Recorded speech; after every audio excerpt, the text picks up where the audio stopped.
பசியறிஞ்சு கொடுப்பவதான் தாயாரு, அந்த தாயாரின் மறுபேறு பங்காரு.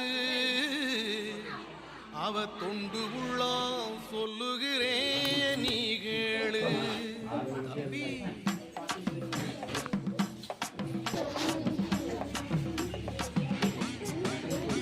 மாயாதி மாயக்காரி மருவத்தூர் மாரியாயி மனித சட்ட தாங்கி வந்தாளே. ஏதேதோ கணக்கு போட்டு ஏழை நிலைய ஒசத்தி போட்டு சமுதாயம் தாங்கி நின்னாளே. மாயாதி மாயக்காரி மருவத்தூர் மாரியாயி மனித சட்ட தாங்கி வந்தாளே. ஏதேதோ கணக்கு போட்டு ஏழை நிலைய ஒசத்தி போட்டு சமுதாயம் தாங்கி நின்னாளே. ஒரு அன்னதானம் தந்தா, நல்ல ஆடதானம் தந்தா, நம்ம ஏழ வாழ படிச்சு உயர்